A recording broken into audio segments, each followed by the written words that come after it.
Ya, tips makanan yang boleh dimakan pada saat puasa pada pasien dengan penderita asam lambung ya. Jadi yang pertama harus dihindari adalah makan makanan yang berlemak, bersantan, asam dan juga pedas ya. Contoh makanannya bisa dengan nasi putih ya, lalu protein seperti telur ayam, bisa dengan tahu tempe. Nah, itu bisa dikonsumsi.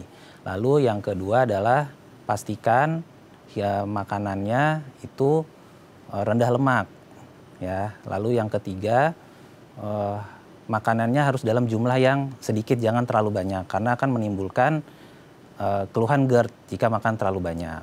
Nah, jadi untuk tips selanjutnya adalah bisa konsumsi obat-obatan dahulu sebelum berpuasa ya pada pasien dengan penderita asam lambung ya. Bisa diminum pada saat sebelum buka puasa ataupun sebelum sahur. Nah, baiknya untuk yang diminum sekali sehari itu diminumnya pada saat sahur karena dia jam puasanya lebih panjang. Nah, sedangkan untuk yang penderita GERD yang lebih parah itu bisa diminum 2 kali, yaitu pada saat sebelum buka puasa dan juga sebelum sahur. Nah, jika Anda memiliki keluhan GERD atau keluhan asam lambung sebelum berpuasa bisa dikonsultasikan ke kami, dokter spesialis penyakit dalam. Semoga sehat selalu ya dan lancar puasanya.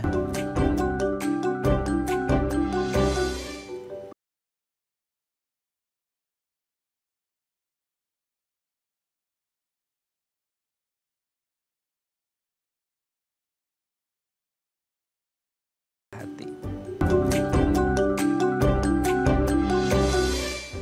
Ya, pemirsa, kita tahu ya di bulan suci Ramadan ini puasa itu kan menyehatkan. Nah, tapi ada pertanyaan gini, oke menyehatkan, tapi gimana ya dengan orang-orang yang punya riwayat asam lambung yang suka naik? Waduh, ini kan challenge ya.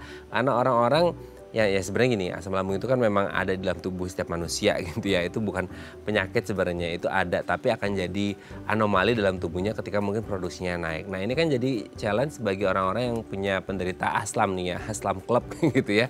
Yang akhirnya kepikiran nih, aduh gimana ya di bulan suci Ramadan ini boleh puasa atau enggak ya? Karena di pikiran mereka kayak, oh orang-orang dengan riwayat aslam itu nggak boleh telat makan. Nah, Anda bayangkan sendiri dong dari mulai sahur tuh dari imsak, dari azan subuh sampai azan maghrib itu kan kurang lebih 13 lebih mungkin ya jam gitu yang akhirnya membuat kita kepikiran, aduh aman nggak ya orang yang dengan riwayat aslam ini berpuasa. Makanya kita hari ini akan mengupas tuntas gimana caranya supaya puasa jalan, asam lambung aman. Wah, ini kayaknya harusnya ditonton oleh banyak penderita aslam nih ya, yang punya riwayat aslam harusnya nonton dan tahu nih tips and triksnya gimana supaya tetap bisa aman berpuasa meskipun punya riwayat aslam. Tapi sebelum bahas itu kita akan membahas terlebih dahulu beberapa mitos atau fakta seputar asam lambung. Untuk membahasnya telah hadir bersama kami di Studio Binyasati ada Dr. Raden Agung Suryo Putro Reksoprojo SPPD, dokter spesialis penyakit dalam dari Primaya Hospital Depok. Selamat pagi Dokter Agung, apa kabar Dok? Ya, baik. Sehat ya Dok ya? Alhamdulillah. Puasa Dok?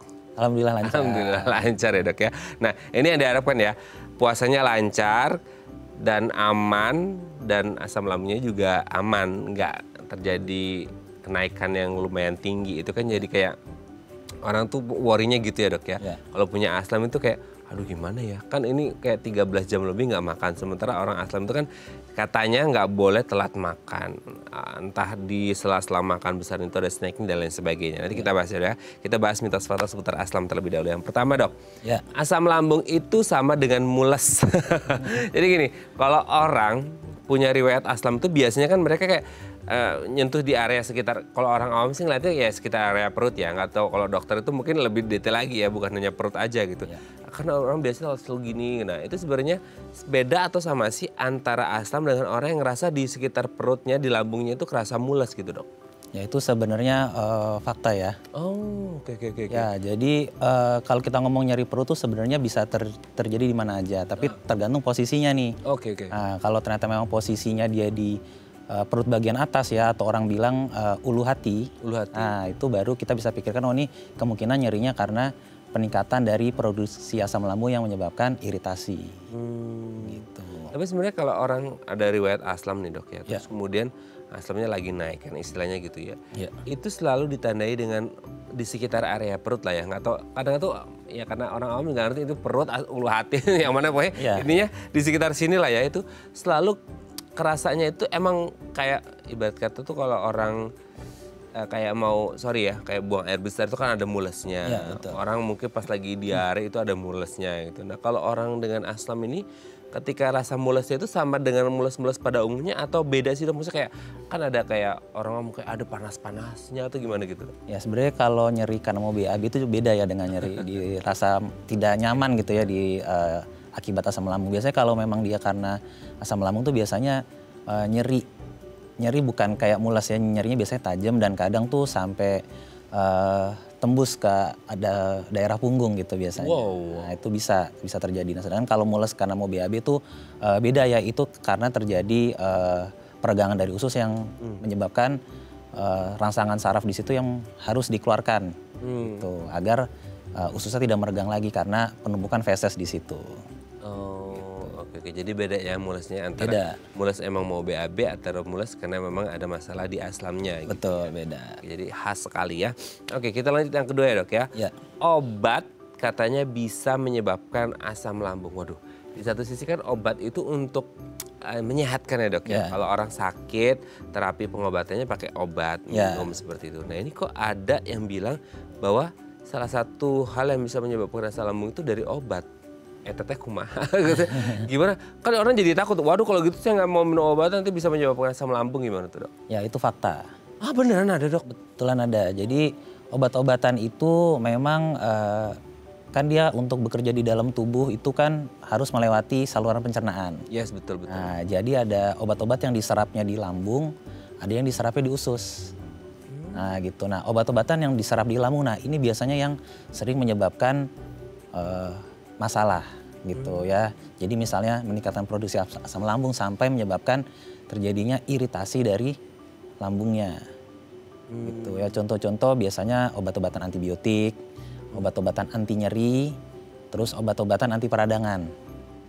Nah, itu obat-obatan yang paling sering menyebabkan iritasi dari lambung. Akibat ya dia karena penyerapannya kebanyakan di lambung. Di pencernaannya itu. Iya, betul.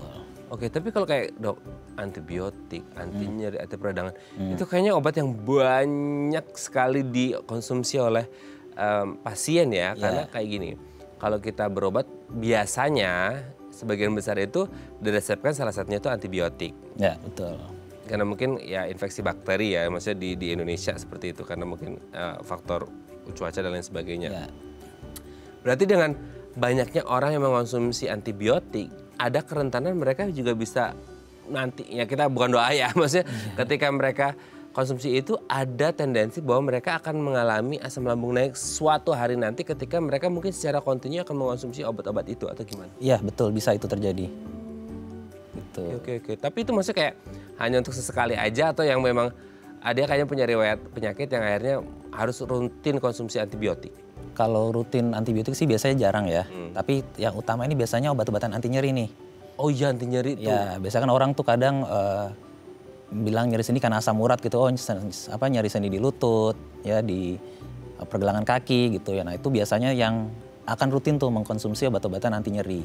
Nah, kerutinan itulah yang menyebabkan bisa terjadi iritasi lambung ke depannya kalau memang tidak dipersiapkan dengan baik ya untuk cara minumnya gitu.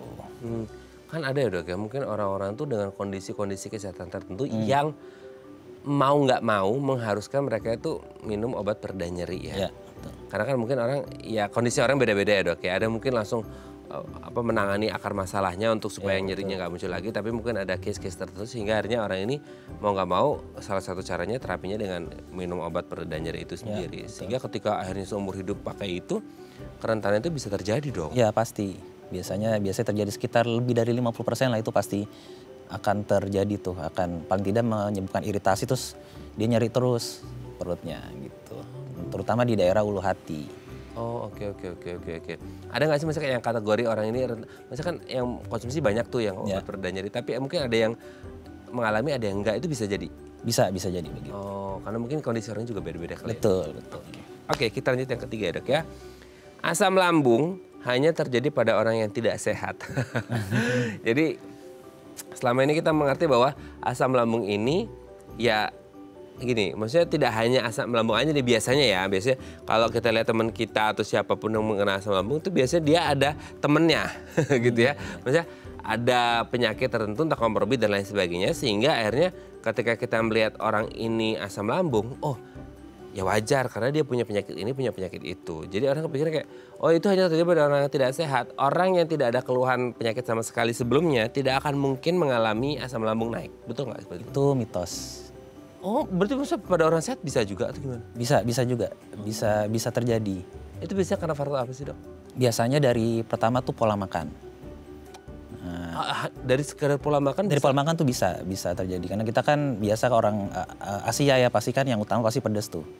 Nah, biasanya kalau nggak pedas kayaknya nggak makan ya, iya, kayak betul, nggak nampol betul, gitu ya. Iya, dari pola makan terus pola tidur juga tuh sangat pengaruh. Hah? Pola tidur dok? Pola tidur. Jadi ke orang yang kurang tidur biasanya ada stres tuh. Nah, kalau stres itu akhirnya ya bisa meningkatkan produksi asam lambung yang nantinya ujungnya adalah mengiritasi dari lapisan lambung itu gitu. Maksudnya dok, ini orang nih ya bener-bener nggak ada komorbid sama sekali deh ya. Entah dari metabolik, vaskular dan lain sebagainya itu bener-bener nggak ada. Tapi once kayak misal dia pindah kerja gitu ya, dimana deadline-nya itu ketat banget gitu ya. Sehingga mungkin jam tidurnya kurang, pola makannya jadi amburadul. Dari yang awalnya dia sehat walafiat gitu ya, itu lama-lama dengan pola hidup yang seperti itu dia bisa asam lambung naik juga? Bisa. Karena dari stres dan makan dan lain sebagainya? Betul, pola makan yang tidak teratur paling berpengaruh di situ memang dari pola makan. Yeah. Oh oke. Ternyata saya pikir tambahin itu kayak orang yang udah ada penyakit tertentu, nah asam lambung gitu. Tapi ternyata orang yang benar-benar sehat, yang notabene gini ya, secara medis tuh kayaknya nggak kelihatan sakitnya, itu juga bisa mengalami ya. Bisa, betul. Gara-gara pikiran juga ya. Ya nah betul. itulah pentingnya jaga pikiran yang biasa ya. Oke ya, kita lanjut yang keempat dok. Ya. Asam lambung adalah reaksi normal dari makanan pedas. Nah itu ya, makanan pedas tadi udah sempat di-mention juga. Apakah melulu dari makanan pedas dok? Atau mungkin ada beberapa jenis makanan atau bahan makanan yang lain yang sebenarnya juga harus diwaspadai bahwa ini bisa menyebabkan asam lambung gitu? Ya sebenarnya selain pedas banyak ya. Oh banyak? Ya jadi yang utama secara garis besar tuh pedas, terus yang berlemak dan juga yang asam. Nah makanan-makanan itulah yang bisa menyebabin nyeri, peningkatan asam lambungnya gitu. Gini dok, kan gini orang Indonesia itu kan rata-rata suka makan pedes gitu ya. Betul. Apalagi sekarang tuh dok konten-konten mukbang ya. Iya. Dok kalau ngeliatin tuh merah menyala gitu Iya. ya. Saya ngeliatnya aja mules sendiri gitu ya. Itu tuh kadang-kadang kepikiran kayak, jadi gini orang Indonesia banyak yang suka makan pedas gitu ya. Tapi apakah semuanya akan mengalami asam lambung naik? Tidak, belum tentu. Nah itu ketika ada kayak, oh makanan pedas bisa menyebabkan, tapi kok si A bisa mengalami, si B enggak gitu dok? Yang pertama ya terkait itu dari pola makan sebelumnya gimana. Nah yang kedua ada penyakit nggak yang dia derita. Nah yang ketiga ada obat-obatan yang rutin dikonsumsi apa enggak. Nah yang keempat dia ada istilahnya ya selain masalah fisik ada masalah psikis apa enggak tuh stres gitu. Nah itu sangat berpengaruh sekali tuh. Nah, 4 hal itulah yang bikin berisiko lah kira-kira kalau dia ada 4-4 ya pasti kalau dia makan pedas atau makan yang berlemak itu sudah pasti biasanya akan langsung asam lambungnya meningkat. Gitu. Dok ngomong-ngomong tuh ya, itu kayaknya tiga makanan yang pedas, berlemak dan asam itu lagi tren-trennya tuh ya dok ya, dikontenin.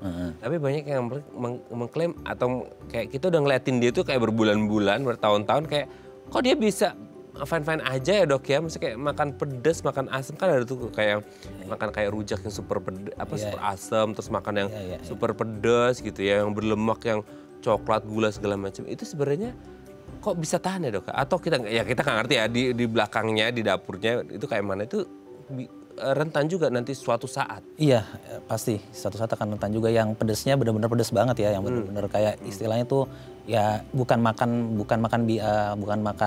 nasi campur sambal. Iya, gitu tapi sambal dinasiin. Sambal dinasiin. Nah itu ya buat Anda ya harus berhati-hati ya, jangan sampai menyesal di akhir ya dok ya. Ya betul. Oke, kita lanjut yang terakhir ya dok ya. Hanya dialami oleh orang dewasa produktif. Kita pikir kayak iyalah kalau tadi salah satunya adalah faktornya stres, kayaknya anak kecil nggak ada yang stres deh gitu ya. Nah sebenarnya asam lambung ini hanya dialami oleh orang dewasa produktif atau semua rentang usia juga bisa mengalami artinya? Semua rentang usia bisa mengalami. Dari anak pun juga bisa. Masa sih dong, maksudnya kayak anak kecil kayak gini. Sekarang selama ini kan mungkin kita kayak kan aslam tuh aslam. Tapi kayak nggak menilai anak kecil aslam, bisa gitu. Bisa. Anak kecil bisa juga. Itu maksudnya kayak yang dirasain sama orang kayak orang dewasa atau gimana? Sama. Kalau gejala sama bisa nyeri ulu hati, perut rasa panas, nah gitu biasanya. Kalau stres itu kan anak-anak kayaknya belum stres ya, atau sekarang kayaknya anak-anak udah lumayan dewasa sebelum waktunya ya, itu bisa dari stres juga nggak? Kalau anak sih enggak ya, lebih kayak karena makanan sih sebenarnya. Gitu. Apalagi tuh kalau makanan ya dok, kan gini, sekarang tuh banyak orang tua yang ya memanjakan kuat anaknya, jadi mau makan apa aja boleh, yang mungkin yang pedas berlemak, ya, betul. ya asam-asam, itu juga bisa beresiko ya kalau akhirnya itu jadi pola makan dan itu bertahan selama bertahun-tahun. Ya, harus waspada juga nih orang tua ya, untuk yang punya anak harus kasih pola makan yang sehat supaya nggak mengalami asam lambung. Nggak enak dong orang tuanya asam lambung, anaknya juga asam lambung ya dari kecil karena pola didikannya yang tidak benar. Oke, terima kasih sudah terjawab mitos fakta. Nanti kita lanjut lagi ngomongin gimana caranya supaya puasa jalan asam lambung aman. Kita bahas di segmen selanjutnya. Ya, Oke, pemirsa, kami akan kembali saat lagi, tetap bersama kami di Bincang Saat.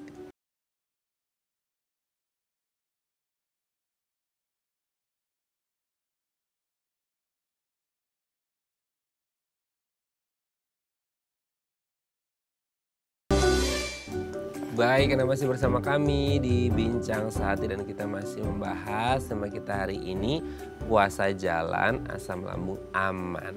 Anda yang punya riwayat asam lambung yang sering naik, produksinya berlebihan karena satu dan lain hal, pasti bertanya-tanya. Dan kalau Anda muslim ya, menjalankan ibadah puasa, itu pasti kepikiran, aduh boleh nggak sih gitu. Mau dicoba deh puasa, tapi gimana ya, bahaya atau enggak ya? Yang dibayangin tuh nyerinya ya, karena orang yang punya asam lambung tuh nyerinya sangat luar biasa. Sehingga kepikiran kayak, aduh harus 13 jam lebih nih nahan nggak makan, nggak minum. Sementara katanya harus rutin, nggak boleh telat makan dan lain sebagainya. Jadi dilematis ya, di satu sisi pengen ibadah, tapi di satu sisi secara medis katanya nggak boleh. Makanya hari ini kita akan kupas tuntas. Dan kalau Anda punya pertanyaan seputar tema kita hari ini, boleh tanya-tanya di 021 290 3264 atau DM Instagram kami di @bincangsaat.tv. Kita masih bersama dengan Dr. Raden Agung Suryo Putro Reksoprojo SPPD, dokter spesialis penyakit dalam dari Primaya Hospital Depok. Oke dok, kita lanjut lagi.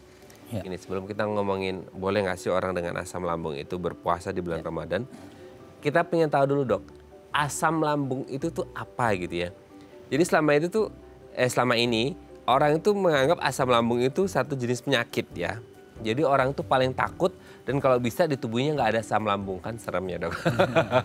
Nah sebenarnya kalau dari asam lambungnya itu sendiri, kita belum ngomongin penyakitnya ya dok ya. Dari asam lambung ini apa, letaknya di mana, dan ada fungsinya kah di tubuh kita gitu. Sebelum kita ngomongin penyakitnya, secara anatomi tubuh sendiri tuh asam lambung apa gitu dok? Ya, jadi asam lambung itu adalah cairan yang diproduksi sama lambung kita. Otomatis ya? Otomatis, secara otomatis. Itu memang fungsinya satu, dia sudah pasti untuk mencerna makanan. Ya. Menghancurin makanan? Menghancurin makanan, karena pH lambung manusia itu pH-nya 2. Nah, jadi sangat asam sekali ya. Jadi tujuannya adalah ketika nanti kita kunyah makanan belum halus atau belum tercerna dengan baik, itu biasanya akan hancur menjadi lebih lunak oleh asam lambung kita. Yang pertama. Terus yang kedua, sebenarnya dia juga ada faktor untuk perlindungan. Perlindungan dari bakteri-bakteri. Nah, maksudnya bakteri yang masuk ke pencernaan? Betul ya, dari makanan yang kurang bersih misalnya. Nah itu asam lambung tuh sebagai proteksi barrier yang pertama untuk yang harus dilewati bakteri tersebut sebelum sampai ke usus. Tuh, karena hampir semua bakteri itu tuh tidak tahan dengan asam lambung manusia. Tuh. Mati gitu ya mereka? Iya betul ya. Jadi sebenarnya ada dua fungsi, selain mencerna dia juga sebagai proteksi. Tuh. Jadi itu memang diproduksi normal oleh tubuh manusia. Gitu. Oh, maksudnya itu lambung itu bahasanya, maaf kalau pertanyaannya agak gimana gitu ya. Biasanya itu orang produksi itu kan ada bahan-bahannya gitu ya dok ya. Misalnya kayak produksi baju kan ada seragamnya, ada kainnya gitu. Nah kalau asam lambung itu sendiri di lambung ini dia produksinya dari, nggak tahu ya, maksudnya dari zat-zat makanan yang terproduksi di situ atau emang secara otomatis tubuh mengeluarkan ibarat kata apalah gitu cairan dalam tubuh sehingga dia diolah sama lambung jadi asam lambung gitu. Oh, sebenarnya itu diproduksi sama sel dari lambung sendiri itu dia. Oke. Nah, dia akan diproduksi secara berkala terutama pada saat jam-jam makan biasanya. Pada saat seseorang itu lapar, nah baru tuh akan diproduksi asam lambung yang akan menyebabkan timbul salah satunya rasa lapar. Oh. Nah, gitu. Canggih ya dok tubuh kita ya. Iya. Tapi gini, oke kita sekarang udah tahu nih konsepnya asam lambung itu ternyata punya fungsinya sangat luar biasa untuk pencernaan dan juga untuk proteksi seperti Iya, itu ya. betul. Nah sekarang kan jadi di blame banyak orang bahwa ini kan penyakit gitu ya. Nah kenapa akhirnya asam lambung yang notabene punya dua fungsi yang sangat baik untuk mencerna makanan, untuk memproteksi tubuh kita, kok sekarang banyak disalahin sama orang gitu. Kayak jadi orang tuh takut banget sama asam lambung, padahal asam lambung punya fungsi, manfaat sehebat itu gitu dok. Ya, jadi memang kalau akan bermasalah ya kan intinya kalau berlebihan itu juga tidak baik ya, termasuk juga produksi asam lambung kita. Nah, kalau dia terlalu berlebihan, dia pasti akan merusak di lambungnya juga gitu. Biarpun lambung kita sendiri tuh punya proteksi khusus ya untuk yang dia produksi dari asam lambungnya itu sendiri. Tapi memang kalau produksinya terlalu banyak, ya sehingga proteksi tersebut juga tidak bisa bekerja maksimal ya. Jadi ketika dia bisa tergerus lah istilahnya gitu. Nah selain itu juga produksi asam lambung yang meningkat itu selain bisa membuat iritasi di lambungnya, itu juga bisa membuat iritasi di saluran makanan atau orang bilang kerongkongan. Nah itu bisa naik tuh orang yang bilang GERD. Nah itu tuh karena naiknya produksi asam lambung ke saluran makan atau kerongkongan ke atas. Gitu. Nah apa yang akhirnya, oke asam lambung secara normal punya fungsi Ya, yang sangat betul. luar biasa. Tapi kan tadi dokter Agung menyebutkan kalau terjadi peningkatan produksi asam lambung. Nah peningkatan produksi asam lambung ini biasanya dikarenakan apa? Maksudnya kayak apa dari pola makan kah? Atau dari kondisi kesehatan seseorang kah? Atau mungkin dari range usia seseorang kah? Atau apa yang akhirnya membuat orang ini mungkin satu dan lainnya itu agak berbeda nih. Produksinya ini ada yang normal, ini ada yang berlebih gitu dong. Oke, yang pertama tuh dari makanan jelas. Nah, jadi makanan itu terutama yang tadi kita sebutkan di awal ya, jadi pedas, Berlemak. yang berlemak dan yang asam. Nah itu dia istilahnya bahu membahu lah akan membantu si asam lambung itu semakin merusak si lapisan lambung tersebut yang tadinya ada proteksi, nah, tapi dia ada bantuan dari makanan yang pedas, makanan yang berlemak dan yang asam, dia menyebabkan jadi proteksinya kalah gitu. Jadi perlindungannya kalah yang menyebabkan terjadinya iritasi. Gitu tuh yang pertama. Jadi pola makan tuh sangat ini sekali. Terus yang faktor yang kedua kalau makan udah bagus ya. Nah, itu dari peningkatan produksi asam lambung akibat faktor psikis. Nah, stres. Nah, itu bisa produksinya yang harusnya di jam-jam makan ya biasanya. Nah, ini jadi dia di luar jam makan dia juga produksi tuh. Nah, sehingga yang harusnya dia untuk mencerna makanan, tapi karena tidak ada yang dicerna ya berarti akan mencerna si lapisan lambung tersebut yang menyebabkan akhirnya luka gitu. Sedahsyat itu ya maksudnya kayak dari apa yang kita, kan selama ini kita pikir kayak ya namanya orang Indonesia dok makan pedas, berlemak, goreng-gorengan dan lain sebagainya yang asam itu kayak udah hal yang biasa ya gitu. Tapi ternyata kalau yang dikonsumsi secara berlebihan akan memproduksi yaitu tadi peningkatan dari asam lambung yang sebenarnya asam lambung itu baik tapi karena jumlahnya berlebih karena pola makan atau pola ya tadi ya psikisnya yang bermasalah ya akhirnya bermasalah juga sama produksi asam lambungnya berlebihan dan akhirnya bisa ngefek ke kesehatan lambung dan tubuh orang itu secara keseluruhan. Ya, betul. Nah apa jadinya kalau untuk case orang yang punya riwayat asam lambung dan mereka harus menjalankan ibadah puasa di mana mungkin tadi atau sempat kita lihat bahwasanya orang yang asam lambung katanya nggak boleh telat-telat makan. Nah kalau puasa gimana 13 jam lebih nanti kita bahas di segmen selanjutnya. Ya, baik. Ya. Oke pemirsa kami akan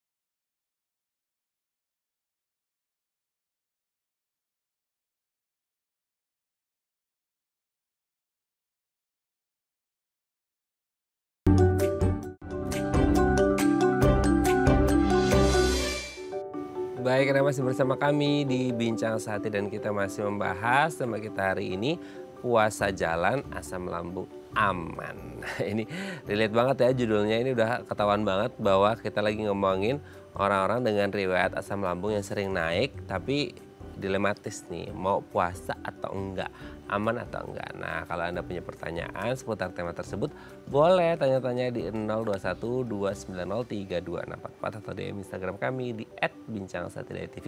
Kita masih bersama dengan Dr. Raden Agung Surya Putro Reksoprojo SPPD, dokter spesialis penyakit dalam dari Primaya Hospital Depok. Oke. Dok, sebelum kita ngomongin, ini sebenarnya nggak sabar sih nanyain orang dengan asam lambung boleh puasa atau nggak. Tapi sebelum itu, gini dok, di luar sana ya, kita sambil edukasi nih ya. Ada banyak mungkin istilah dari yang familiar sampai nggak familiar ya, terkait dengan asam lambung.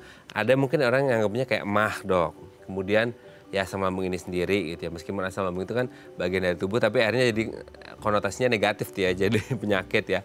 Atau GERD, atau mungkin kayak apa ya, kalau lebih medis itu kayak gastritis atau dispepsia gitu, itu kayak sebenarnya kondisinya kok hampir sama-sama ya dok ya, kayak ada gak enak lah, mungkin sering sendawa lah, ada nyeri di ulu hati, ada heartburn dan lain sebagainya. Nah itu tuh beberapa istilah yang tadi disebutkan itu kondisinya sama seputar perlambungan atau beda kondisi atau gimana sih dok?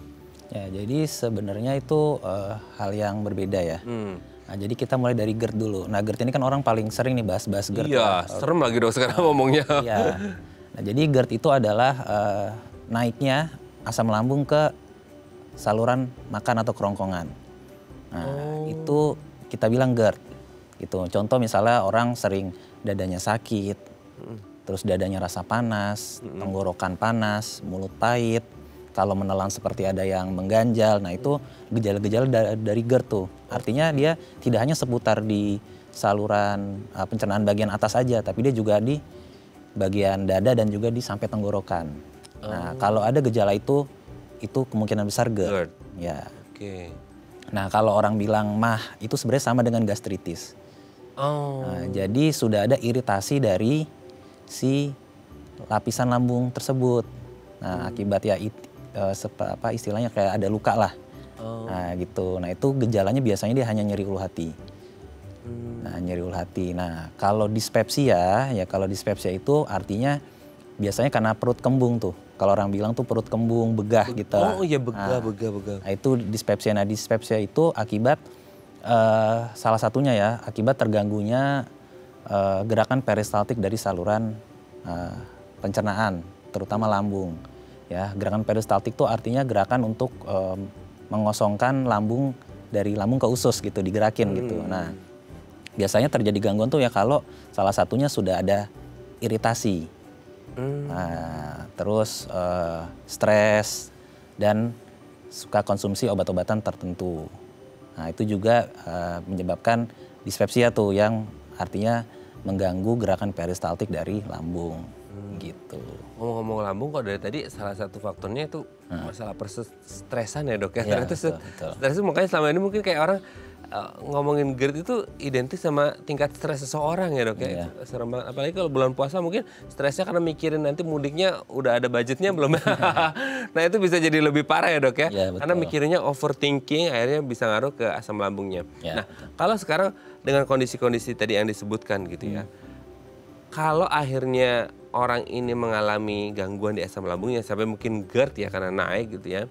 Nah kalau mereka sudah punya riwayat ini, boleh nggak sih mereka menjalani ibadah puasa dok? Boleh sebenarnya. Oh tapi kan orang jadi berpikir, loh gimana ya? Kan kita nggak boleh makan telat tuh gitu.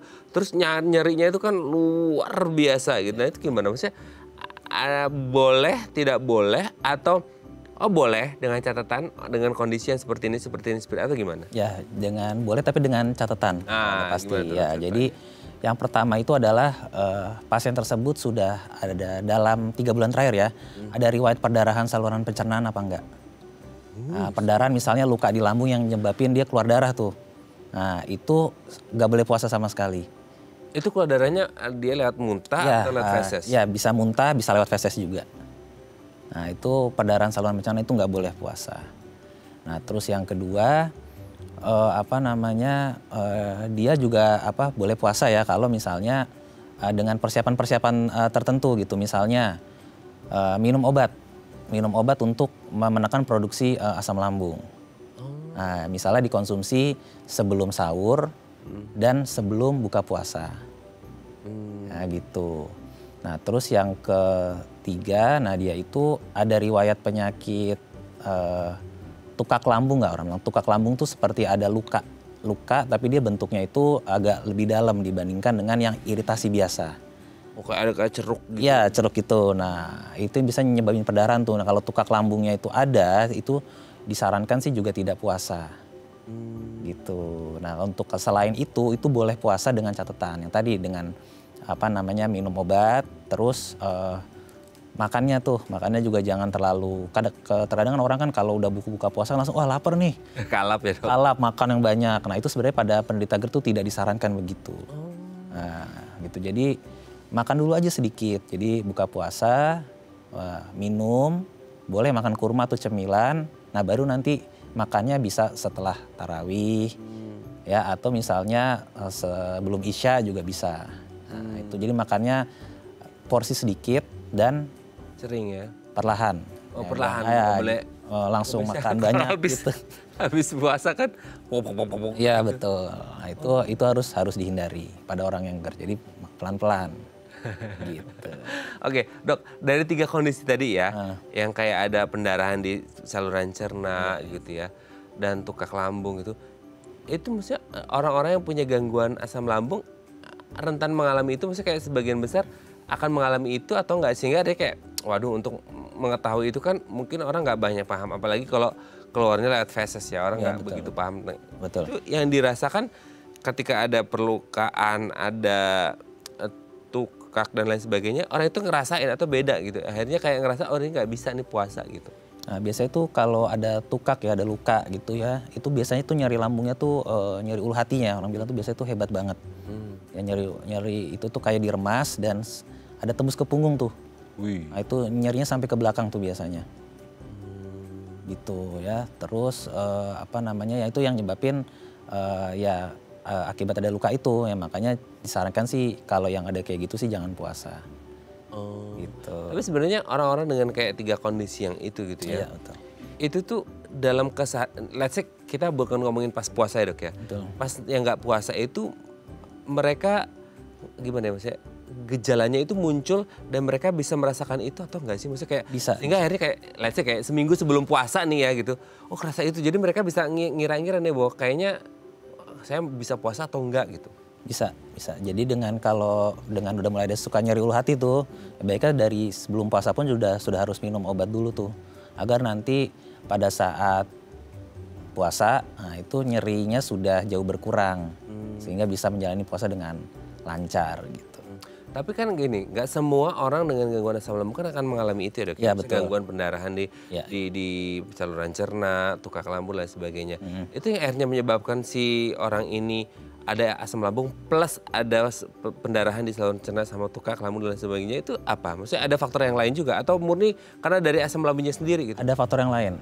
Nah, jadi yang pertama itu tadi obat-obatan biasanya. Paling sering tuh sekitar 50% tuh akibat obat-obatan. Oh, setengahnya lebih. Iya, jadi minum obat anti nyeri yang rutin ya, tapi ya. Yang rutin terus dia minum gitu. Terus yang kedua ya dia penyakit lain. Contoh misalnya ada gangguan di liver ya. Gangguan di liver tuh bisa bikin perdarahan saluran cerna gitu. Jadi memang ada beberapa kondisi yang lain yang menyebabkan orang dengan riwayat gangguan asam lambung bisa mengalami pendarahan di saluran cerna, tukak lambung dan lain sebagainya. Betul. Dan ini kondisi-kondisi yang kayaknya sebaiknya tidak melakukan puasa karena bisa berbahaya gitu. Betul, ya, orangnya ya. Oke, nanti kita lanjut lagi, Dok, ya, di segmen selanjutnya ya. Ya. Oke, pemirsa, kami akan kembali saat lagi, tetap bersama kami di Bincang Sehati.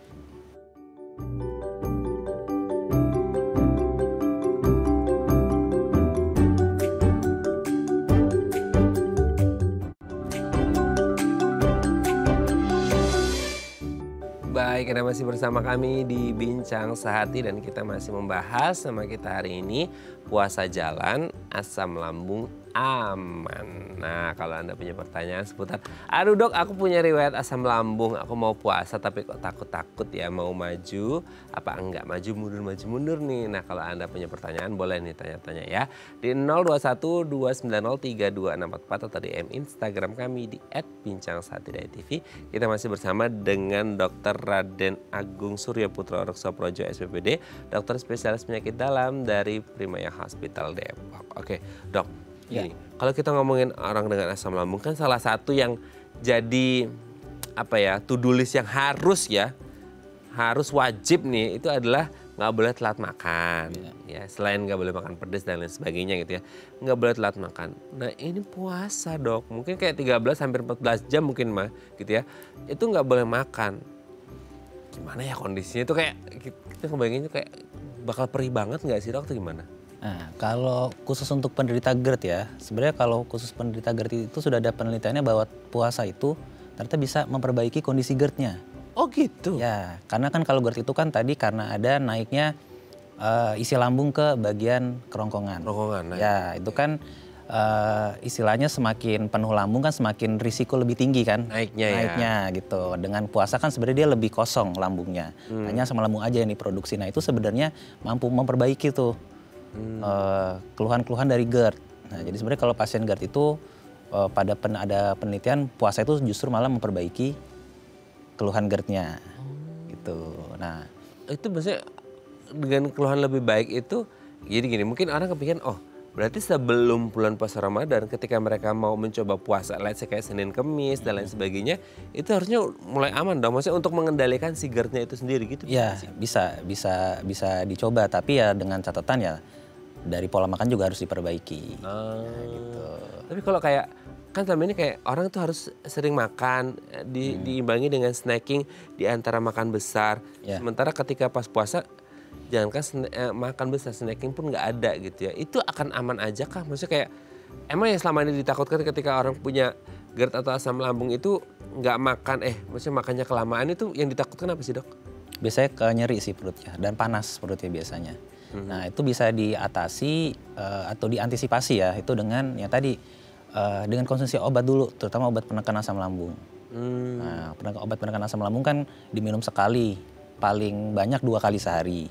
Nah itu memang dia kerjanya panjang tuh obat tersebut ya, dia bisa menjaga si asam lambung agar tidak produksi atau produksinya agar tidak terlalu berlebih, terutama pada saat puasa. Karena kan kita kan skip jam makan siang tuh. Iya. Betul, karena kan kita cuma makan malam dan pagi sahur. Nah jam makan siangnya kita skip. Nah itu bisa diantisipasi dengan hal tersebut. Gitu. Bisa nggak sih dok, kayak di awal-awal kan biasanya orang tuh adaptasi tuh di seminggu awal puasa ya. Itu kayak orang tuh kayak bisa nggak yakin atau enggak. Tidak hanya untuk yang punya asam atau GERD ya, orang biasa pun kayak lagi mengadaptasi perutnya gitu ya. Nah bisa nggak sih kayak di awal-awal oke, kita konsumsi dulu tuh obat-obat itu ketika sahur gitu ya. Terus nanti kelama-kelamaan tubuh udah mulai beradaptasi, lambung beradaptasi, tanpa itu pun akhirnya, makanya tadi dokter Agung sempat mention bahwa ada orang-orang yang punya asam lambung atau GERD justru pas puasa malah lebih baik kondisinya. Itu bisa nggak? Misalnya kayak perut atau lambung itu mulai beradaptasi dengan kondisi bahwa ini lagi puasa gitu. Iya. Oke. Jadi memang dia akan mencoba untuk beradaptasi karena kondisinya sudah mulai berubah nih, shifting ya, dari yang mungkin sering makan siang sekarang udah mulai ke puasa gitu. Oke dok, sebelum lanjut ini dari Instagram saya bacakan ya. Ini dari Pak Andre, agak panjang nih dok. Dok, kalau saat lagi berpuasa lambung kerasa perih, apa boleh untuk tetap berpuasa atau harus ngebatalin puasa? Ini nggak karena excuse pingin batalin puasa ya tengah hari ya, ini kan bukan anak-anak ya. Nah pada kondisi seperti apa sih sebaiknya saya nggak melanjutkan puasa, apa saya boleh lanjut terus sampai buka? Oh ketika, ini saya singkat, ketika lagi puasa terus lambung terasa perih karena mungkin punya riwayat asam ya, ini boleh lanjut atau enggak? Maksudnya kayak di kondisi apa boleh lanjut, di kondisi apa nggak boleh lanjut gitu kali dok, nah itu. Oke, jadi kalau kondisi yang boleh lanjut tuh yang tadi tuh kayak cuma perut rasa panas sedikit ya, mulai ada rasa mual sedikit, itu boleh dilanjutin. Nah tapi yang tidak bolehnya nih kalau misalnya satu, jadi muntah-muntah hebat. Karena nyeri tersebut sampai muntah. Nah itu tidak boleh. Terus yang kedua, nyeri perutnya semakin intensitasnya, semakin lama dia puasa semakin nyeri di ulu hatinya gitu, atau rasa panas aku semakin hebat gitu. Nah itu sebaiknya puasanya langsung dibatalin. Kalau kayak dok tinggal sejam lagi nih gitu, atau setengah jam lagi gitu, itu gimana? Maksudnya kayak ya ini kita kan nanya ya pemirsa ya, kita nanya, maksudnya ini mungkin mewakili pemirsa juga di luar yang punya asam atau GERD dan akhirnya berpuasa, tapi kok dok ini malah munculnya tuh sejam sebelum buka puasa, kayak gemes banget gitu. Nah antara kayak maju mundur nih, kayak maju puasa terus tapi kok nyeri, dibatalin tapi kok sayang banget, itu gimana dok? Itu tetap kalau yang tadi ada keluhan yang saya sebutkan tadi tuh tetap baiknya dibatalin. Oh, konsekuensinya apa sih Dok kalau akhirnya mereka kayak tanggung aduk sejam lagi sayang gitu? Ya, yang kalau ada keluhan disebutkan tadi ya itu ya satu ya biasanya sudah ada iritasi lambung yang semakin hebat tuh. Nah konsekuensinya adalah kedepannya ya luka di lambungnya satu bisa makin parah sehingga bisa menjadi tukak lambung atau ulkus di lambungnya. Nah itu konsekuensinya kalau dia terus aja dipertahanin gitu. Oke. Tapi kalau untuk yang pernah punya asam lambung, terus puasa kerasa ada nyeri-nyeri dikit di lambung itu normal ya Dok ya? Ya normal. Oh iyalah orang yang nggak punya asam lambung aja kadang-kadang lambungnya kerasa gimana ya, kayak kruyuk-kruyuk ya. Kadang itu normal lapar gitu ya. Oke, semoga dia bisa menjawab pertanyaannya Pak Andre dan semoga semangat berpuasanya dan semoga asam lambungnya aman dan puasanya lancar sampai hari raya tiba ya. Oke Dok, nanti kita lanjut lagi di segmen terakhir ya. Oke pemirsa, kami akan kembali saat lagi tetap bersama kami di Bincang Sehati.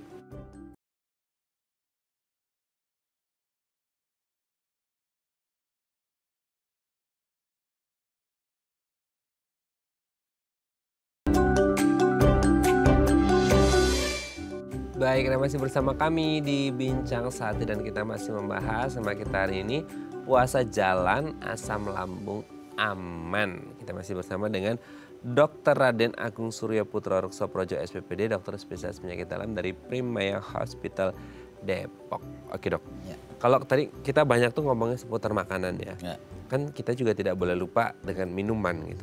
Nah sekarang itu kan gini, kalau sama ini mungkin kita kepikiran asam lambung, GERD dan lain sebagainya itu mostly orang berpikir pada makanan ya.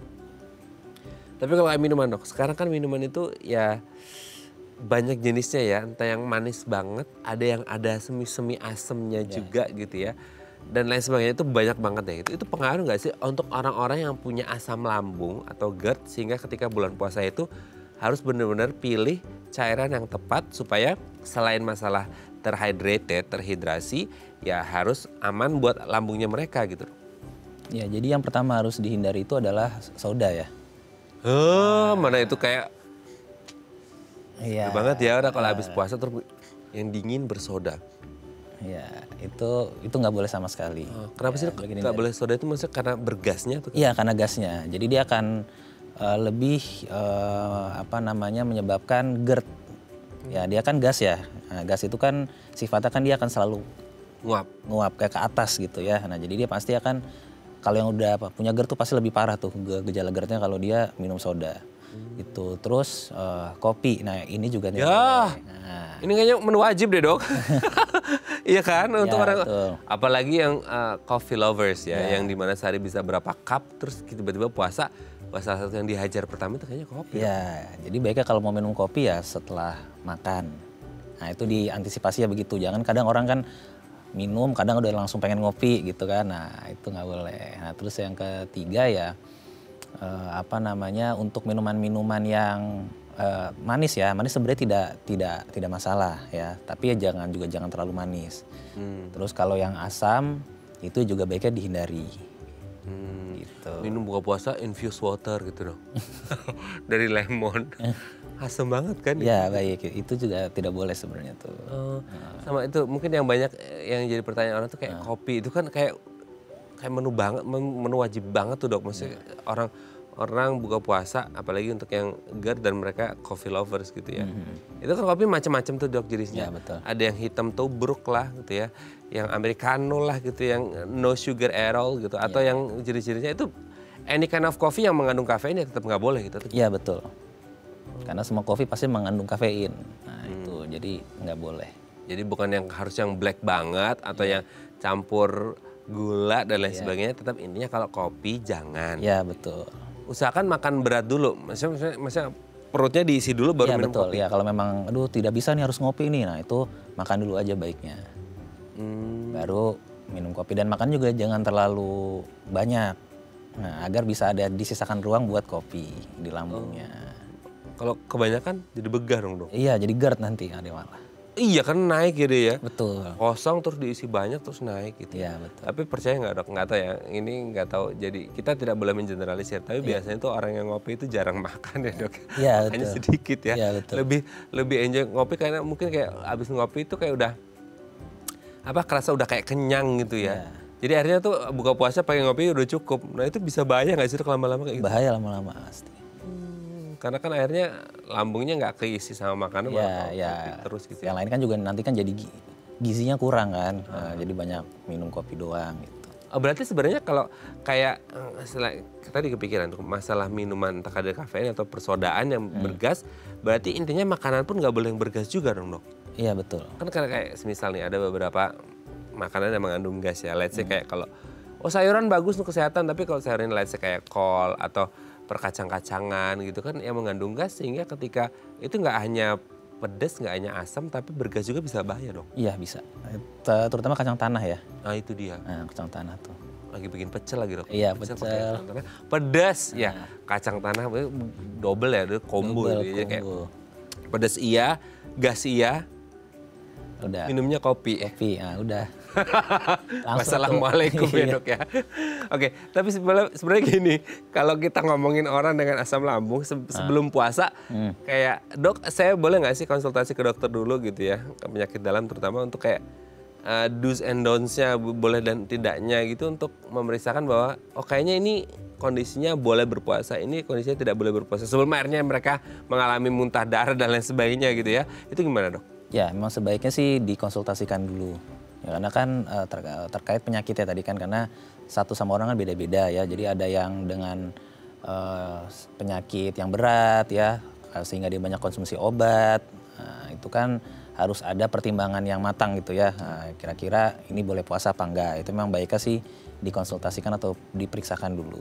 Terkait kayak konsumsi obat asam lambung juga itu harus atas sesuai dokter dong atau gimana? Ya sarannya sih tetap sesuai anjuran.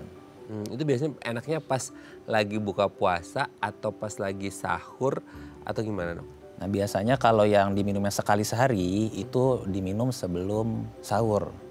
Oh ada yang sehari sekali, ada yang berapa kali? Ada yang 2 kali sehari juga ada. Oh itu bedanya gimana? Bisa ngebedainnya? Ya bedanya tuh sebenarnya kebutuhan dosisnya aja. Nah, jadi kalau dia ternyata gejalanya cukup berat dan tetap mau puasa, ya berarti minumnya 2 kali sehari. Nah, tapi kalau misalnya dia tidak terlalu berat ya, tapi ada rasa yang tidak nyaman yang bisa mengganggu aktivitas saat puasa, ya berarti diminum sekali sehari pas sebelum sahur, karena kan puasanya panjang tuh. Jadi kondisinya masing-masing ya, karena Betul. mungkin tingkatnya ada si asam lambungnya atau GERD-nya itu setiap orang juga beda-beda ya. Betul. Oke, semoga ini menjadi bekal baik untuk Anda pemirsa di rumah yang punya asam lambung atau GERD, sehingga Anda tetap semangat berpuasa jikalau memungkinkan kondisinya tadi disebutkan oleh Dr. Agung ya. Terima kasih Dok, sehat terus, salam untuk keluarga di rumah dan teman-teman di Primaya Hospital Depok. Selamat pagi, selamat berpuasa Dok, semoga sehat selalu sampai lebaran ya. Iya, amin. Oke pemirsa, itu tadi perbincangan kita dengan Dr. Agung, semoga bermanfaat ya. Dan jangan lupa untuk terus menyaksikan konten-konten inspiratif kami di platform The iPlus. Saya Raden Martian Pamit, sampai jumpa dan selamat kembali beraktivitas di hari Selasa yang indah ini. Selamat berpuasa dan jaga makan, jaga stres Anda supaya nggak mengalami asam lambung naik atau GERD. Sampai jumpa, semangat!